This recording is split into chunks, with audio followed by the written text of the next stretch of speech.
je vais céder la parole à Sophia Sablé, qui, donc après un master à l'Institut pluridisciplinaire pour les études sur les Amériques à Toulouse, a réalisé un mémoire sur la sororité comme identité politique dans la lutte pour les droits sexuels reproductifs en Argentine. Elle est actuellement chargée de cours et en 3e année de doctorat sous la direction de Michel Soriano et de Thérèse Courreau en tant que co-enquêtante au sein du Centre d'études ibériques et ibéro-américaines à l'Université Toulouse 2 Jean Jaurès. Ces travaux de recherche tentent d'identifier les liens entre mémoire, stratégie et lutte, mais aussi à mettre en évidence l'importance de créer, de se réapproprier les représentations et d'entretenir ces mémoires et ces archives qui exercent une influence capitale sur l'identité individuelle et collective. Et donc sa présentation d'aujourd'hui s'intitule « Cartographie des circulations des archives artistiques transféministes argentines 2000-2020 », donc voilà, qui devait être dans la table demain. Donc merci d'avoir fait le changement. Bonjour à tout le monde. Merci tout d'abord aux organisatrices pour ces magnifiques colloques et du coup aux communicantes pour leur présentation qui, j'en suis sûre, seront très intéressantes. Alors, donc à l'image du mouvement Ni Una Menos, lancé en 2015, les réseaux féministes et queer argentins se sont emparés du web et des réseaux sociaux numériques dans l'objectif de créer de nouveaux savoirs militants et aussi de favoriser l'accès au discours. Ainsi, Internet invite à repenser ce qu'est l'espace public et à envisager le lien entre la contre-culture et la cyberculture.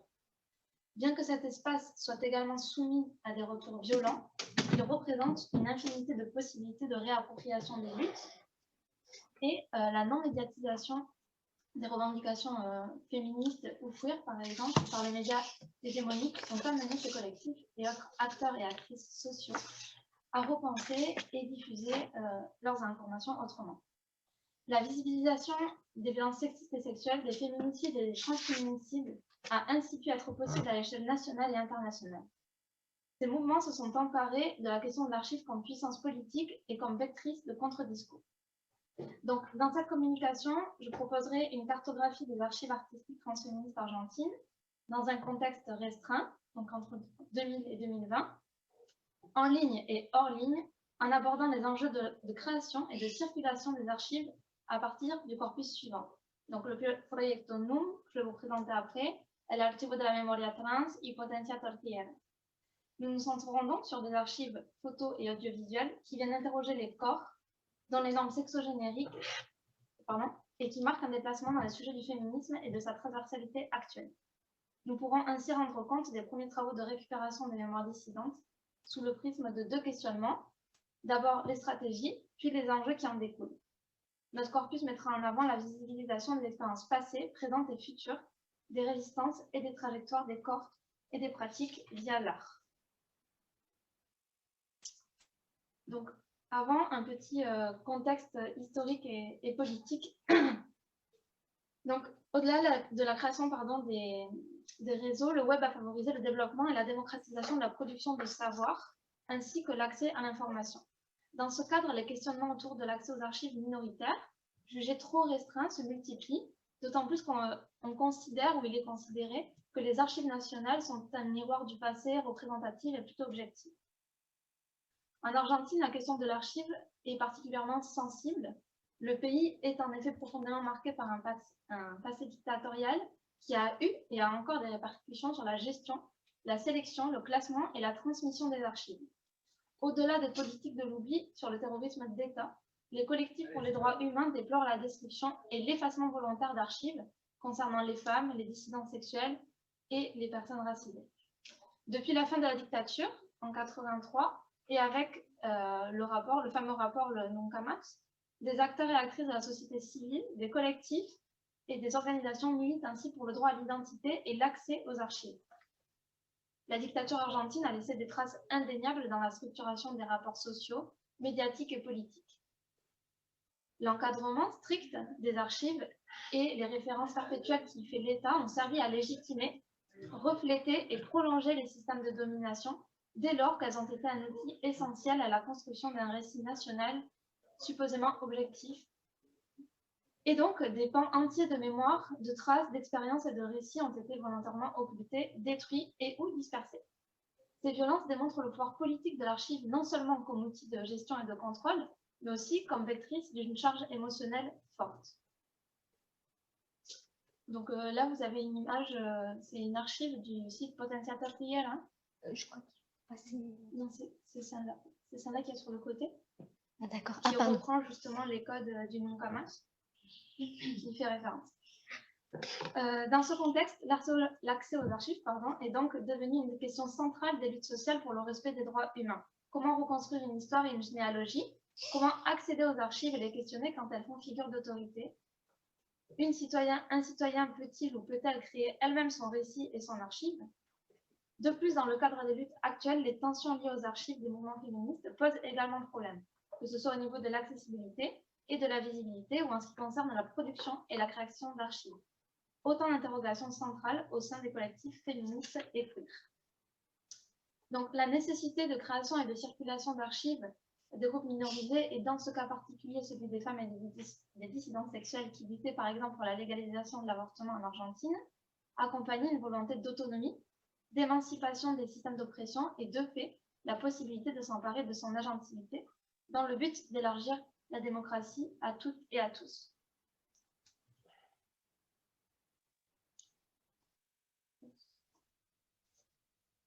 D'ailleurs, les réseaux sociaux numériques et le web ont constitué des supports très importants dans ce processus productif, créatif et intersubjectif. On peut donc citer dans notre corpus pour exemple, avec premièrement l'archive en ligne de l'activisme lesbien Potencia Tortillera, lancée en 2011 et composée de productions graphiques, théoriques, photographiques, sonores, de poèmes, d'affiches ou encore de fanzines. Les premières archives recensées donc, sur ce site date de 1970. Donc, l'exemple de l'usage fait du web par Potencia Tortillera montre les avantages de ce choix de médium. La création d'archives numériques en ligne est une façon de rompre avec la centralité des archives institutionnelles, situées pour la plupart dans des grandes villes comme Buenos Aires, et ainsi de décentrer les lieux de savoir. En 2016, le réseau s'est étendu à d'autres provinces, par exemple Salta et Santa Fe, à travers un relais de gestion de l'archive par des militantes. Et il faut savoir que cette archive, c'est une archive collective et autogérée et en construction permanente. Ensuite, on a l'Archivo de la Memoria Trans, donc, qui est un espace pour la protection, la construction et la revendication de la mémoire trans. À l'origine de ce projet, donc on a deux femmes trans, Maria Belén Correa et Claudia Pia Bodraco, qui avaient imaginé alors un espace où elles pourraient réunir leurs souvenirs et d'autres survivantes autour d'un projet. Donc pendant 2 ans, cette archive, ça a été vraiment un espace virtuel où étaient partagées donc, des photos, des anecdotes, des témoignages, des lettres. L'archive, elle comporte aujourd'hui plus de 10 000 documents datant du début du XXe siècle à la fin des années 90.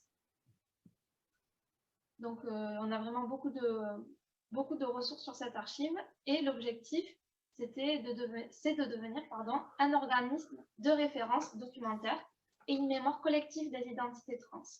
Les archives sont également un espace de coopération auquel participent des artistes, des activistes, des chercheurs, chercheuses, des critiques d'art, des conservateurs, etc.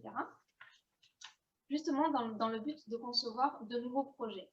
Donc, cette archive, elle existe donc en ligne et elle existe aussi sous forme de livre. C'est la photo que vous avez. Par contre, ça a été édité en édition limitée, donc on ne peut plus le trouver. Et pour finir, donc, on a le proyecto Ni Una Menos. Donc, dans le contexte créatif qui a été généré durant les mois qui ont précédé et suivi le premier Ni Una Menos, des images et des récits sont apparus en dehors des musées, dans l'espace urbain, dans les salles de classe et sur les réseaux sociaux, qui ont mis en avant les questions liées à la sexualité, au genre et à la violence masculine. Donc le proyecto Ni Una Menos a cherché à les réunir, motivé par la conviction que l'imagination a le pouvoir de changer l'histoire, par la certitude que dans les affiches, les peintures murales, les courts-métrages, les réflexions, ou toute forme d'art comme les performances, les interventions, il existe un grand potentiel pour transformer et déstabiliser non seulement le canon littéraire et artistique, mais aussi la tradition hétérosexiste et patriarcale. Donc, pour le Proiectonum et le collectif donc, a lancé un appel à contribution d'art visuel, de photographie, de poésie, inspiré par le concept Ni Una Menos sur les réseaux sociaux, dans le but de les publier dans un livre. Donc, ils ont reçu plus de 400 propositions et elles ont choisi donc 165 environ, 170 artistes de différentes disciplines des différentes régions du pays qui ont donné forme au projet. Donc, je vous ai apporté l'archive, si vous voulez la faire passer.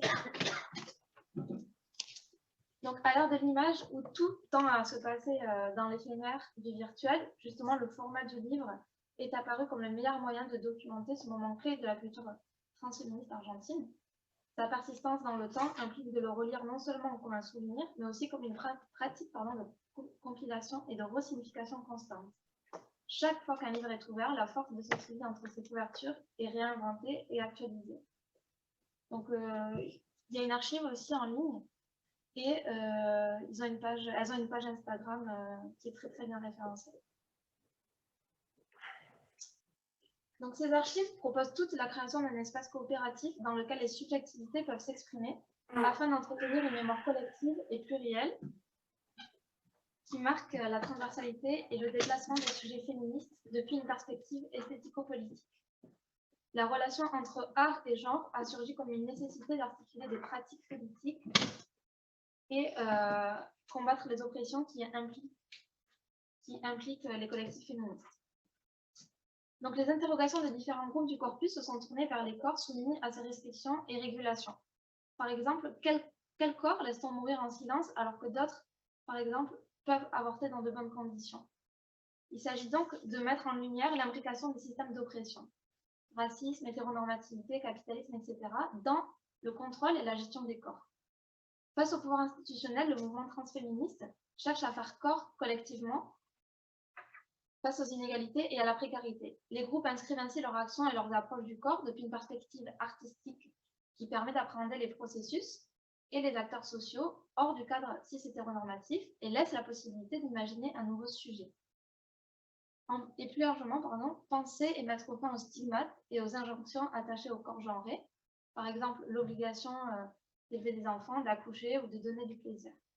Mettre fin à ces injonctions est, selon les collectifs, indispensable à la survie des femmes et des minorités sexuelles.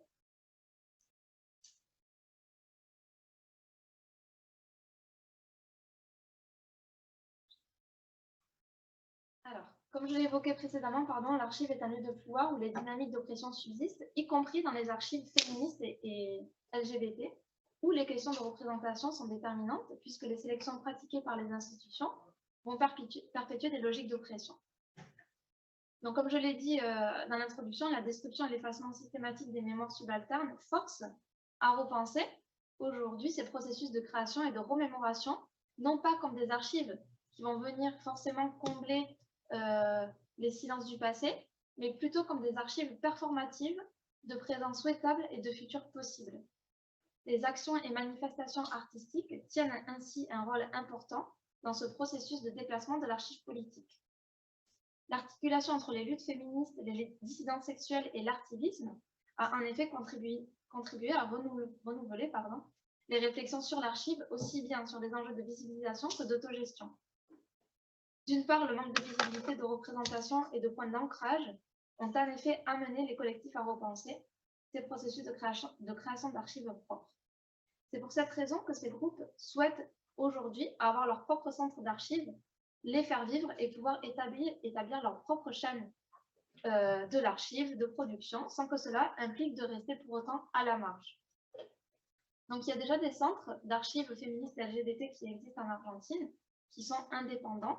On a le centre de documentation de l'archive historique de la mémoire LGBT, et on en a un plus récent à Santa Fe qui regroupe uniquement les archives audiovisuelles. Donc, tous ces collectifs ont pour but commun ont pour volonté de ne pas recevoir de fonds institutionnels, de choisir des médiums et des grilles de lecture propres et des chaînes de production de l'archive bien spécifiques. Donc, les réflexions autour de l'archive viennent compléter les pratiques pédagogique, puisqu'il est question d'inclusion des subjectivités, jusque-là volontairement mises à la marge des discours et du récit national, ou alors utilisées et fantasmées par les institutions étatiques. Les collectifs féministes, queer, trans désirent dorénavant écrire et exprimer justement leur mémoire et leur récit de vie comme ils le souhaitent, notamment en s'émancipant des normes hégémoniques et des méthodes d'archivage, en refusant de céder leurs propres archives aux institutions. Donc, les mouvements féministes et queer argentins. Ah, faut que je me dépêche. Donc, je vais un petit peu passer. Je vais parler plutôt des réseaux sociaux. Donc, comme je l'ai dit, elles se sont emparées des réseaux sociaux numériques et les modalités de l'activisme web se déploient dans toutes les sphères du web, y compris les pratiques artistiques. La volonté commune à toutes ces initiatives demeure d'afficher ouvertement une résistance, une mise à distance critique par rapport aux différentes formes de domination et de contrôle, et justement de pouvoir faire face aux différentes oppressions. Donc, justement, le cyberactivisme et la circulation d'archives, notamment celle de Potencia Tortillera, a eu des effets notables lors des mobilisations pour la dépénalisation de l'avortement en 2018 et en 2020. Les collectifs ont constaté l'impact que les réseaux sociaux avaient eu sur le nombre de personnes présentes au rassemblement et aussi sur la diversité des profils touchés. Ces mobilisations massives interrogent sur les éléments les ayant rendus possibles et sur les raisons qui ont amené les récepteurs et réceptrices de ces informations à devenir des sujets agents de la lutte en ligne et hors ligne par le biais justement d'un processus de subjectivisation. Donc, l'accessibilité et la promiscuité que confèrent ces réseaux avec les récepteurs et réceptrices représentent un outil afin de rendre visible et de faire vivre ces archives, notamment avec la fonction partagée, qui permet au plus grand nombre de prendre connaissance des contenus mis en ligne. Et aussi, pour parler justement des œuvres artistiques référencées, justement l'enregistrement des performances et des photos et de leur intégration à la chaîne de production classique de l'archive via les RSN nous intéresse particulièrement, depuis leur matérialité comme pratique discursive et aussi comme archive vive.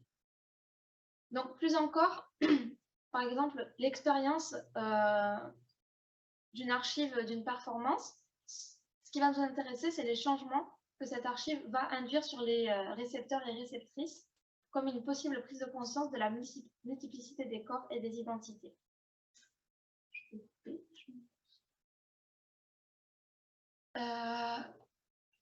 Donc, par exemple, on a donc la chercheuse Paola Vaqueta qui, elle, a mis en opposition visibilité et représence, surtout en parlant des archives minorisées. Et donc, elle nous dit la représence, non pas comme une forme de représentation, mais plutôt comme rendant présent encore et encore directement des fragments d'archives. Ainsi, le représensible est centré sur l'ouverture d'un espace-temps du présent afin de faire présent sans équivoque dans le ici et maintenant des sujets, des événements et des affects de genre qui ont été exclus de la temporalité spatiale et actuelle. Donc ici, c'est ce que cherchent à faire toutes ces archives en ligne et sur papier. Justement, l'introduction de l'archivo que je vous ai fait passer insiste par ailleurs sur le double processus de transformation et de guérison des corps devenus sujets-agents et où le corps hétéronormé fait figure d'un passé révolu et deviendrait presque une anarchive qui amènerait à une toute autre réalité.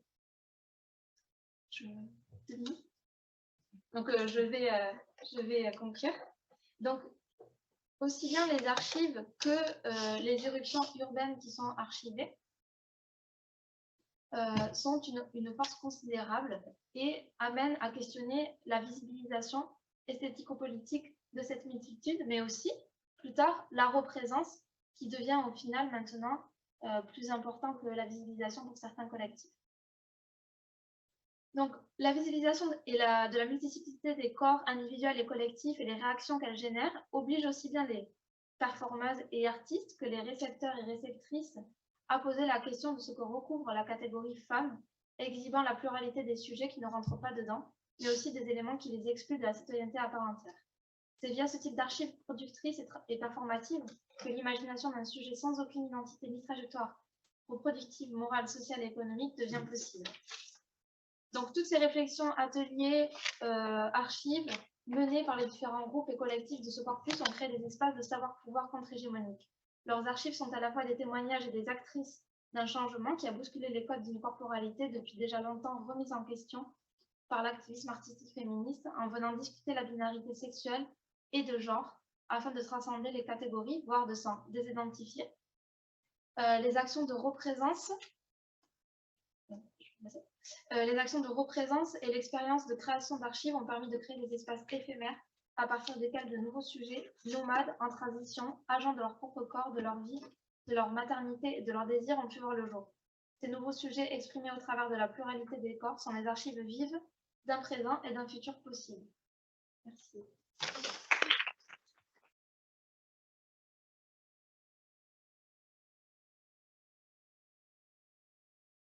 Alors, bonjour à toutes et à tous. Merci d'être présents et présentes pour ce deuxième jour du colloque Féminisme en mouvement dans l'ère artistique hispanophone. Tout d'abord, je vais donner la parole à Raphaël Estève, directeur du laboratoire à Méribert, que on en profite pour vous remercier à nouveau pour le soutien financier de ce colloque qui nous a permis de l'organiser dans de bonnes conditions. Et voilà, je vous laisse la parole et après nous écouterons Laura. Alors, une parole très brève et à double titre. D'abord parce que je dois des excuses aux organisatrices puisque je n'étais pas là hier alors que j'aurais dû. Et puis après ces excuses, puisqu'il n'y a pas lieu de parler longuement à l'entre-deux d'un colloque qui se passe merveilleusement bien, j'ai pris quand même l'information ce matin. Surtout de remercier les trois organisatrices. Le colloque a été aidé en dernière instance un peu plus que ce qu'on avait prévu et le jeu en valait vraiment la chandelle puisque voilà, c'est une très belle réussite. Donc merci à toutes les trois et puis bonne journée d'échange.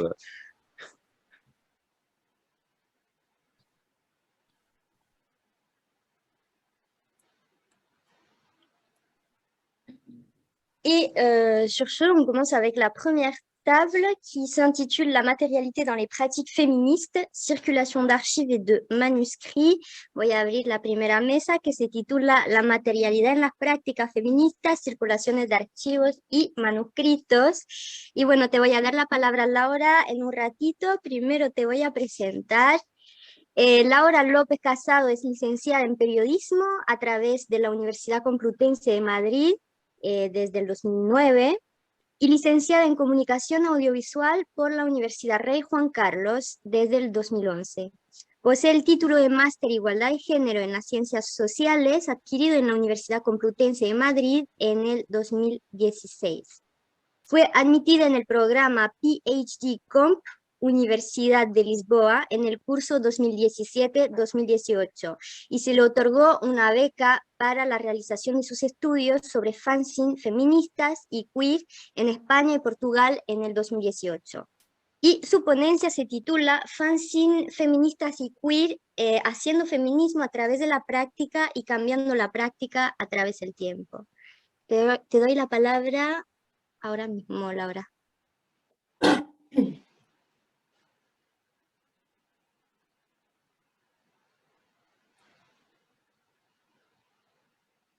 Vale, pues lo primero de todo quería dar las gracias a las organizadoras del evento, del coloquio y a todas mis compañeras y compañeros por las intervenciones tan ricas que se están haciendo en estos 2 días, el segundo día que inauguro yo. Como bien has dicho, mi ponencia se llama Fanzines feministas y queer, que es el objeto de estudio de mi tesis, pero en esta comunicación he querido centrarme en cómo ha ido cambiando la práctica en los últimos 10 años, que era un poco lo que trataban estas jornadas.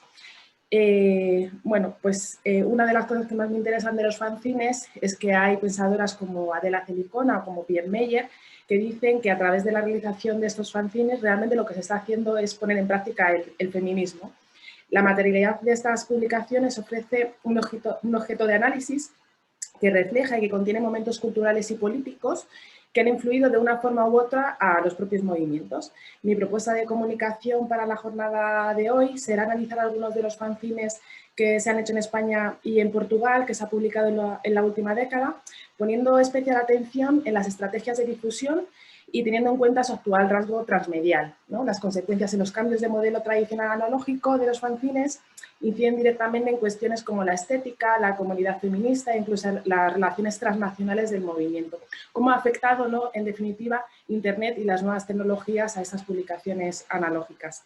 Además, realizaré un pequeño análisis de contenido para ver cómo ha ido evolucionando el movimiento en la península y cómo ha ido cambiando el paradigma de los propios fanzines feministas y queer. Pero yendo ya directamente a una definición de lo que es un fanzine, pues hay alguien que todavía no lo sabe. Una de las definiciones que más uso es la que publicó Stephen Duncombe en 1997 y es una de las más usadas, que dice: los fanzines son publicaciones no comerciales, no profesionales, de pequeña circulación, cuyos creadores producen, publican y lo distribuyen por ellos mismos. Hay muchísimas definiciones, una de las últimas fue publicada hace un par de años por dos compañeros portugueses, Paula Guerra y Pedro Quintela, que dice: son objetos hechos a mano que pueden ser producidos de manera individual o colectiva y que en general tienen una circulación limitada. Así que vemos que siempre son como descripciones muy breves y muy generales, y aún así, cuando yo me pongo a estudiar los fanzines, encuentro que hay muchas fricciones con los propios objetos que estoy estudiando. Por poner un ejemplo, cuando llega Internet, ¿qué significa una circulación limitada? O cuando llegan las nuevas tecnologías, ¿qué quiere decir hecho a mano? Entonces, bueno, a pesar de que hay muchas incoherencias dentro de las definiciones de los fanzines y muchos puntos débiles, yo sigo confiando en su potencial y sigo viendo que ejercen tensiones y que yo misma las considero como líneas de fuga, como dirían Deleuze y Guattari, y esto enfatiza su potencial como línea de escape, como posibilidad de cambio, ahí donde el poder de transformación reside. En otras palabras, otra de las estudiosas de los fanzines dice, Adela Celicona: los fanzines performan las diferencias que intentan crear. También podemos pensar en los fanzines como un objeto queer, como todas sabemos, el origen de la palabra tiene que hacer referencia a algo raro, a algo torcido, a algo desviado, y en cierto sentido esto es justo lo que es un fanzine. Podemos inspirarnos en el trabajo de Sara Ahmed para pensar en los objetos como queer. Ella los tilda como objetos que desorientan, pero más allá de que su naturaleza sea así, destaca también que se queerizan los objetos cuando cuerpos queer se reúnen en torno a ellos. Y los fanzines hay un devenir queer, torcido y extraño, independientemente del tema que traten. Es importante, cuando se estudia fanzines, observar qué relaciones se establecen, cuál es la comunidad que se forma alrededor, los afectos que crecen, cómo y dónde circulan. Y pensadoras como Alison Pierre-Mayer, que ya he nombrado, y Agatha Baines, ven en los fanzines y en las publicaciones no profesionales feministas marcadoras de la evolución del pensamiento feminista. Mi comunicación también quiere analizar cómo ha sido este desarrollo en el espacio ibérico, qué debates se han ido introduciendo, cómo se ha trabajado los movimientos y el pensamiento feminista y queer en diferentes puntos de la península y qué diálogos ha habido entre ellos. Entonces, por último, solamente apuntar brevemente cómo yo considero la península ibérica. La veo como un espacio donde hay una multiplicidad de identidades con sus diferencias y sus similitudes, que lo que yo intento es analizarlas con un prisma común. El Estado español y Portugal tienen siglos de historia compartidas y un continuo político y social con muchos rasgos en común, pero las identidades ibéricas se construyen con diversas capas de relaciones culturales y percepciones de la otredad. El espacio ibérico no puede ser visto como un espacio cerrado, sino más bien como un rizoma de relaciones internas y externas. Otro de los conceptos que sirve de paraguas para este estudio comparatista, que es un poco el origen de mi tesis, es el feminismo ibérico. Es un concepto que podríamos pensar que ha estado trabajado más o menos en las últimas décadas, pero nada más lejos de la realidad. Se publicó un volumen en 1970 por dos autoras catalanas, Kaufmann y Alcalde, que hablaban de feminismo ibérico, pero no incluían Portugal. Probablemente hablaban de feminismo ibérico por intentar dar una imagen plurinacional al Estado español. Y luego sí que ha habido alguna tesis, pero hay que esperar hasta 2018, hace 2 días, a que se cree un volumen como A New History of Iberian Feminisms, editado por Silvia Bermúdez y Roberta Johnson, en donde se hace un trabajo completo de cómo tratar este concepto, y lo que hacen ellas es pensar en el espacio ibérico como una red y un conjunto de nudos y de relaciones que van y vienen. Y es un poco como yo estoy trabajando el espacio geográfico. pero ya me quiero dirigir directamente a los fanzines feministas queer ibéricos que se han hecho en la última década.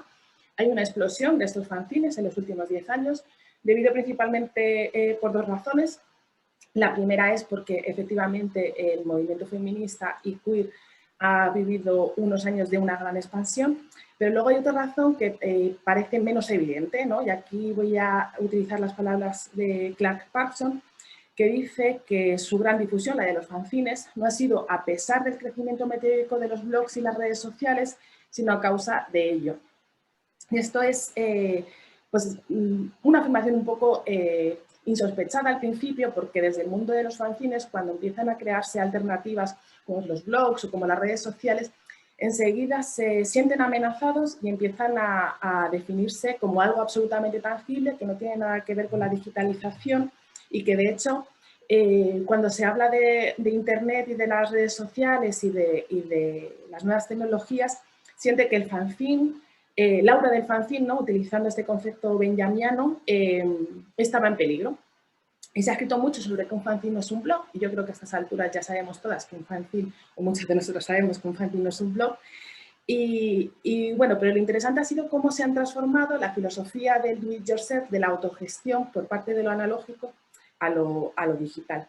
Y por último también quería decir que en los últimos años el ciberfeminismo se ha convertido en un campo de batalla dentro del feminismo. Y como decía al principio de la comunicación, los fanzines captan el momento cultural y político del movimiento. Entonces, que se creen alianzas entre dos movimientos autogestionados, pues tampoco es, o sea, es bastante esperable. Pero, ¿qué significa todo esto, ¿no? ¿Cómo se pasa del papel al píxel, como escribo aquí? Una de las características que definían a los fanzines es que son espacios seguros. Las subjetividades subalternas pueden expresar diferentes vulnerabilidades y no existe una exposición excesiva. Esto es algo que no ocurre en el ciberespacio. Y entonces, en los fanzines vemos que en los analógicos, ¿no? Que no hay comentarios sobre el material, no hay trolls, no hay una viralización. Y esto último supone una pérdida total de control sobre el material, algo que pasaba un poquito también en el analógico, porque se publican bajo licencias Creative Commons o Copyleft, que subvierten un poco las dinámicas y las lógicas de los derechos de autor, pudiendo fotocopiar e incluso modificar el material sin ningún tipo de penalización. De hecho, en los fanzines se insta a ello. Pero vemos que en Internet las dimensiones se multiplican y además conlleva una sobreexposición, ya que puede haber un rastreo hacia la fuente original. Entonces, en un fanzine, cuando se perdía el total control, ¿no? sobre el material, había por el otro lado una cierta anonimidad, ¿no? Una cierta seguridad. ¿Cómo se ha gestionado todo esto a lo digital? Una solución parcial la han ofrecido plataformas como EasyScript, donde puedes colgar el PDF del fanzine en una cuenta, pero no pueden ser descargables, no pueden ser conectados. Por poner un ejemplo de los fanzines que han utilizado estas plataformas, traigo Feminicine, que está hecho por Andrea Galaxina del año 2012 al 2014. Y después de hacer una circulación en papel, decide colgarlo en ISO. Y de hecho es desde ahí, desde donde yo consulto este fanzine. Os quiero mostrar cómo es la plataforma. Aquí está todos los fanzines colgados. Y bueno, hay que también decir, ¿no? Que Licona y Bronner, otros dos pensadores sobre los fanzines, dicen que un PDF de un fanzine en papel es una versión del mismo. Es decir, lo que estamos viendo es una imagen de un fanzine, no estamos viendo un fanzine realmente. Aún así, que sí que es una solución parcial para continuar con su difusión.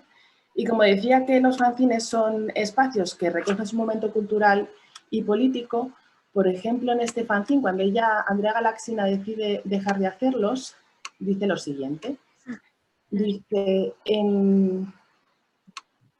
espera, Laura, solamente para decirte que no vemos la imagen que probablemente quisiste mostrarnos, enseñarnos. Ah, vale. Porque creo que compartiste el PowerPoint, pero no la pantalla de tu computadora. Vale. Vale. ¿Dejo de compartir un segundito? Eso. Vale. A ver.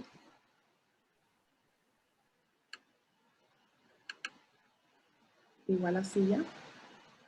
Y compartir pantalla. Sí, ahora vemos tu pantalla de compu, perfecto, sí. Vale, perdonad, gracias, la avisa. Bueno, No. estaba hablando de este fanzine número 4 de Andrea Galaxina y cómo está colgado el PDF para que lo vieseis. Y hablaba cómo avanzaba el movimiento feminista y cultural y queer, perdona. Y en este último fanzine decía: con Feminicine 4 se acaba una etapa. Durante los 2 últimos años, esta publicación ha intentado conformarse como una plataforma en la que dar cabida al trabajo de distintas personas implicadas con el feminismo.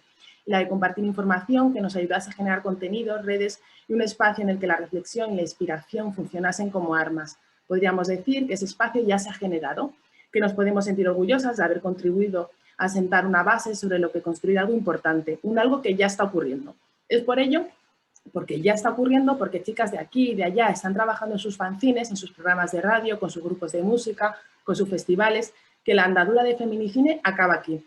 En parte es una decisión personal de quien escribe este editorial, en parte es una sensación de que lo que Feminicine podría aportar ya lo ha aportado. Es decir, estamos en 2014 y el fanzine nos está diciendo que está habiendo una avalancha de chicas y de personas no binarias que están haciendo, está produciendo de forma cultural. Vuelvo con los efectos de las nuevas tecnologías a los fanzines. Una de las revoluciones que trajo Internet fue la implantación del hipertexto, una estructura que presenta la información de forma no consecuencial. Sin embargo, observamos que los fanzines se cuelgan en PDF, respetando siempre la estructura de papel. Pero al mismo tiempo vemos que el papel en sí cada vez más se transforma en una suerte de hipertexto. Hay links, QRs, etcétera, impresos en las páginas. Esta característica se puede describir como transmedialidad. Así tenemos un fanzine, como puede ser Your Mouth is a Guillotine, que tiene muchísimas plataformas asociadas al fanzine en papel. Este fanzine se hace en Lisboa desde el año 2013 al 2018 por Joana Tomé y en los primeros años por Andrea Costa. Y tiene, pues eso, innumerables plataformas aliadas a la publicación en papel. Tiene un Tumblr que tengo por aquí preparado. Esto sí que sería un hipertexto, esto no, perdón.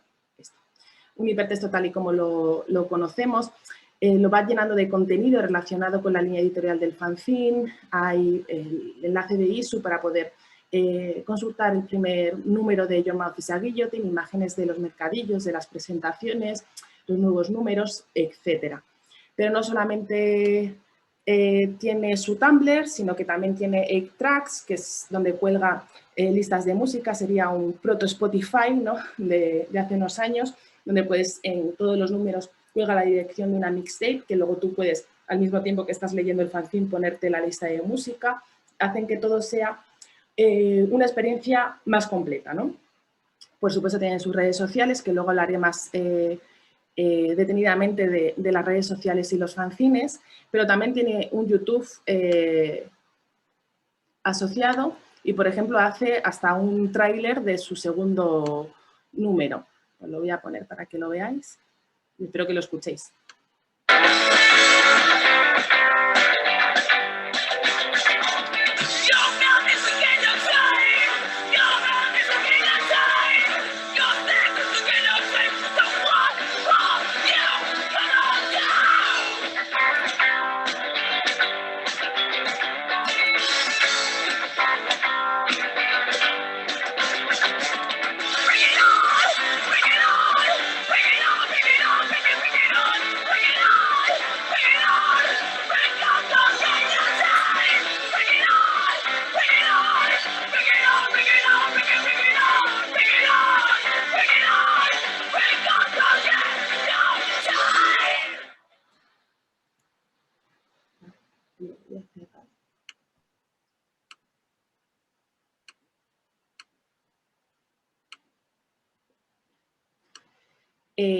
Continúo por aquí. Bueno, una de las características que tienen muchos fanzines es que se elaboran de forma colaborativa. Normalmente los autores de un colectivo o las autoras de un colectivo iban buscando amigos, amigas, conocidos que supiesen dibujar bien, que supiesen mucho de un tema y quisiesen escribir un artículo sobre ello. Había una búsqueda activa de personas que para ver si podían aportar y entre todos y entre todas se podía hacer un fanzine más rico. Pero con las redes sociales no solo ha llegado la transmediabilidad, que era lo que antes defendía, sino también la internacionalidad. No es raro ver en los perfiles de los fanzines feministas y queer una call para pedir colaboradores y colaboradores. Es verdad que ya existían los blogs o el Tumblr mismo que enseñaba hace un segundo, pero las redes sociales han incrementado el potencial de cubrir espacios internacionales y nacionales, conectando diferentes regiones. Recordemos que los fanzines se movían en espacios locales. Ahora no es raro tener un colaborador del otro lado del mundo. Las redes sociales, a pesar de que sus principios chocan con los valores de la corriente anticapitalista y feminista, se están utilizando más o menos conscientemente como caballo de Troya por su popularidad. Entonces, Facebook, Instagram, Twitter están siendo utilizados como plataformas de difusión que se comparten, campañas para precomprar fanzines, convocatorias de colaboradores, un lugar para compartir con tiendas relacionadas con el fanzine, presentaciones, incluso plataformas de venta, aunque existen algunas específicas como puede ser Big Cartel o Etsy. Pero vuelvo a Clark Parson y a citarle, ¿no? para decir lo siguiente. O sea, él dice lo siguiente: hacer fanzines es una práctica feminista en las redes digitales, donde las plataformas de redes sociales actúan como límites porosos pero protectores, que brindan acceso a la comunidad de fanzines, pero no al contenido real de los fanzines en sí. La relación entre las prácticas de medios impresos y digitales de las feministas fomenta un contrapúblico subalterno, seguro y de apoyo, abierto a los recién llegados, pero cerrado al acoso que tiende a plagar los espacios en línea. Poner estas prácticas en conversación entre sí resalta tanto la prominencia política de los medios impresos como las deficiencias democráticas del activismo digital. Entonces traigo para hablar de las redes sociales este fanzine hecho en Barcelona en el 2017. Su último número lo he sacado tan solo hace unos meses. Está hecho por una chica llamada Sasa Pratkan y el tema central de este fanzine pues, es la menstruación. Ella fue buscando colaboradores a través de los mensajes directos de Instagram. Por un lado, ella publicaba la call y algunos se ponían en contacto con ella, y ella también contactaba con artistas de diferentes disciplinas que quisiesen colaborar en su fanzine. Pero ella misma planteaba si realmente era necesario crear un fanzine cuando ya se tiene Instagram. Y en el segundo número, esto no era lo que quería enseñar, a ver, no encuentro.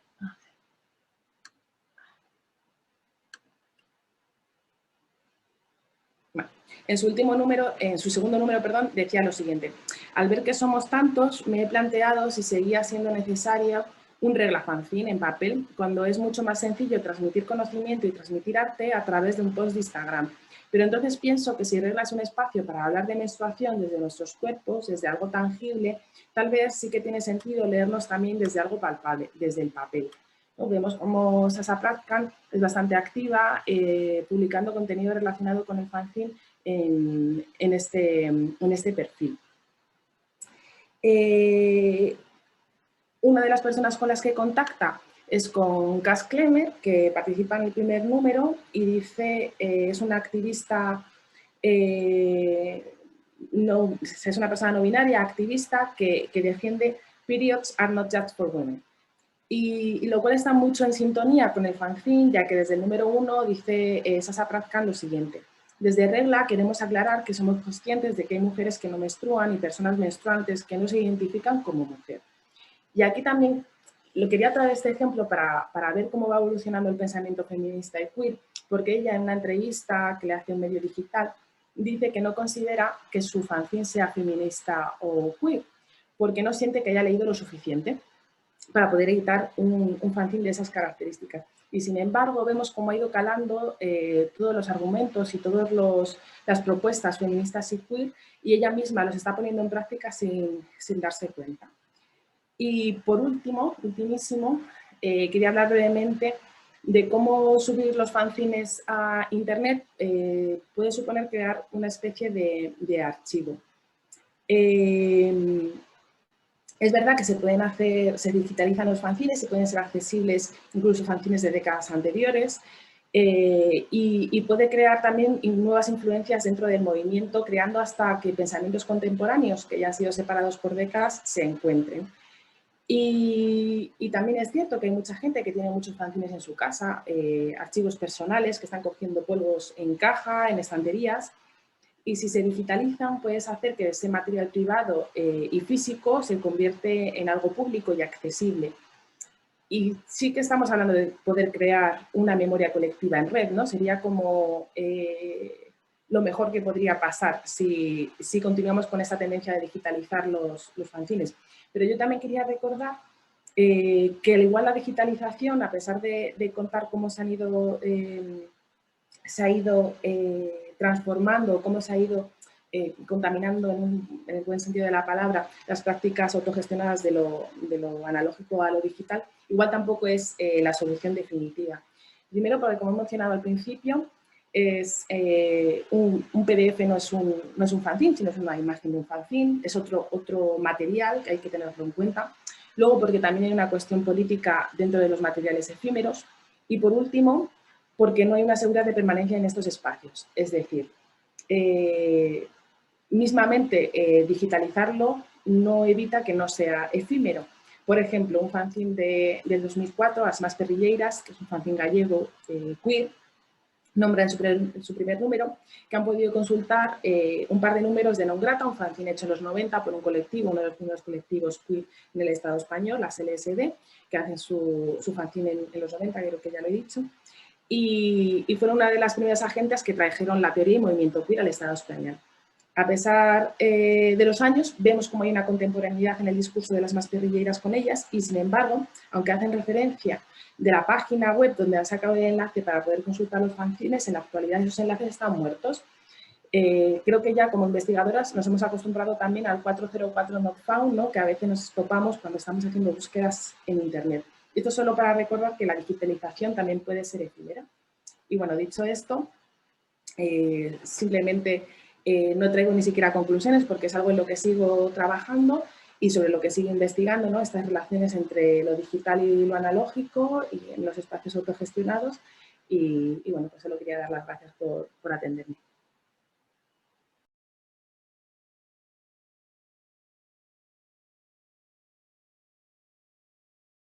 Y ahora le voy a dar la palabra a Luciana Bertolazzini, que no voy a presentar porque después volveremos a presentarla porque expone también por la tarde, pero solamente decir que vive en Rosario, hace su doctorado en la UBA, en la Universidad de Buenos Aires, y publicó un libro que se titula Desde el corazón de la marea, estética y política en las protestas sociales del movimiento feminista en Rosario, una colección amadrinada por Dora Barrancos y editada por la UNR, la Universidad Nacional de Rosario.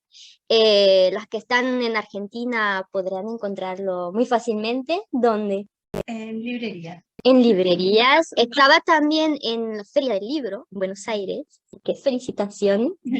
Y bueno, le dejo la palabra para que nos hable un poco de este proyecto. Bueno, gracias, Caro. Me voy a poner la compu acá porque tengo mis machetes, mis anotaciones. Hola a todos ahí en el Zoom. Bueno, esto va a ser breve porque voy a volver a hablar a la tarde y escuchar 2 veces en el día a la misma persona.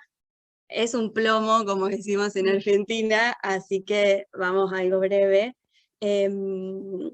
Este libro surge como resultado y es parte de mi trabajo de tesis de grado. Salió a fines del año pasado y lo presentamos este año, en marzo, en la semana del 8 de marzo.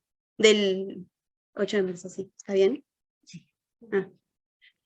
Bueno, fue editado, como dijo Caro, por la editorial de la Universidad Nacional de Rosario, que es la universidad en donde yo estudié, me gradué, y gracias a la cual hice entonces este trabajo de investigación, y está editado en un trabajo en conjunto con el área de género y sexualidad de la universidad.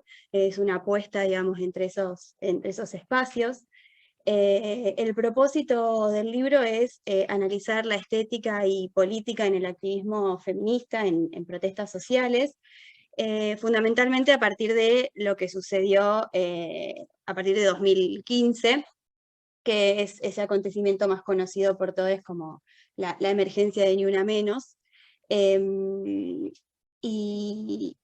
bueno, y no solo es que este trabajo, digamos, que está en este libro, es sobre esos años que fueron muy potentes y muy desafiantes para los feminismos, sino que fue un trabajo que comencé y que gran parte de la investigación la desarrollé en esos mismos años.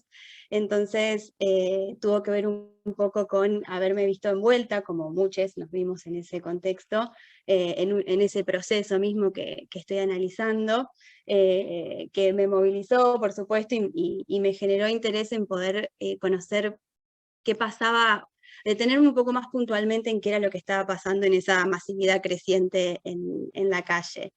El libro se centra puntualmente entre los años 2015 y 2017, porque mi trabajo de tesis de grado abarcó esos años, pero también porque a partir del 2018 empieza a pasar algo distinto también en esa masividad en la calle, entonces me pareció interesante poder pensarlo como cosas que están en continuo, pero que necesitan un trabajo de pensamiento puntual en cada una de esas instancias. Estos años de 2015 y 2017 fueron entonces estos años de Ni Una Menos, de los paros internacionales, como para poner algunos puntos, ¿no?, de esa trenza compleja de elementos. Y esa masividad se expresó entonces en el espacio público y creo que a su vez todo eso que pasó en el espacio público tributó en algunas modificaciones de los feminismos en esos años. El libro se podría dividir en dos partes, una primera parte en la que intento reconstruir una genealogía del 2015 situada en la ciudad de Rosario, que es una ciudad que está en la provincia de Santa Fe.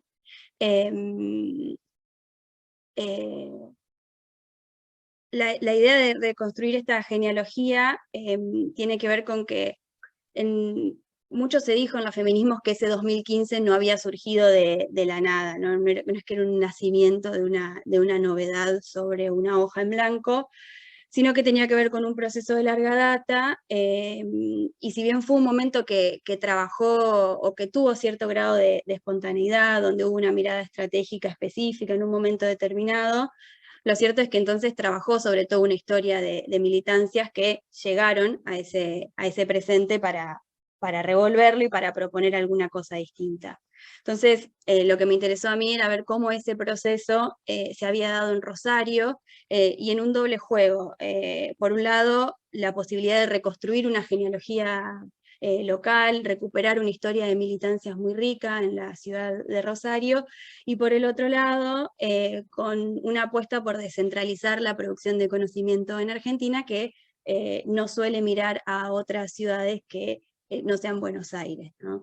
Entonces tuvo que ver también con eso. Y una segunda parte del libro que, pensando en estos cruces entre estética y política, me interesó poder reconstruir los modos de aparición de los feminismos en el espacio público.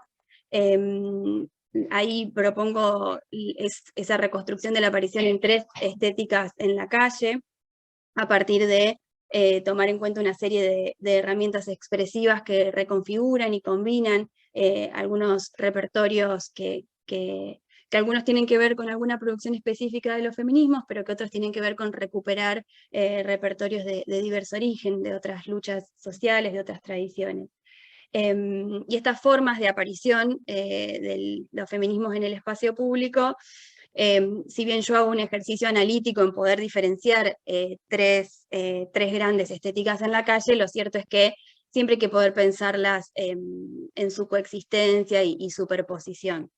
Y ahí, bueno, trabajo sobre una primera estética luctuosa o doliente que se compone de formas de aparición que tienen que ver con el lugar de la víctima de violencia de género, y las expresiones dolientes que se asocian a esa víctima. Entonces son escenificaciones ligadas al dolor, a la indignación, a la tristeza, y por eso muchas veces los duelos colectivos fueron como una gran apuesta para resignificar muchas de esas muertes que que la apuesta fue una especie de hacer aparecer esas muertes como femicidios y no como muertes aisladas o naturalizadas.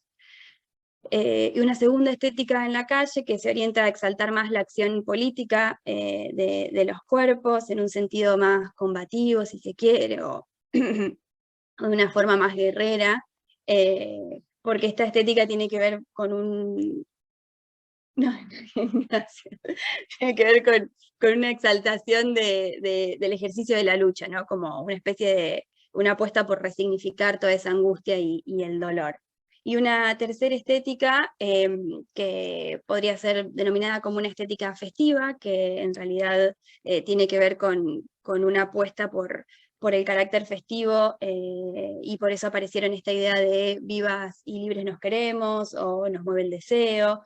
Tiene que ver con toda esta narrativa del disfrute y del goce, en la apropiación del espacio público, en la disposición de los cuerpos, y en el ejercicio mismo de la lucha y la militancia, ¿no? Tiene que ver con todo un despliegue de estrategias que le imprimieron a la protesta un carácter de fiesta, de alegría, de liberación, pero que tiene que ver con la construcción política del movimiento y con subjetivación política, no solo con una cuestión de festividad en un sentido como liviano del término, por decirlo de alguna manera.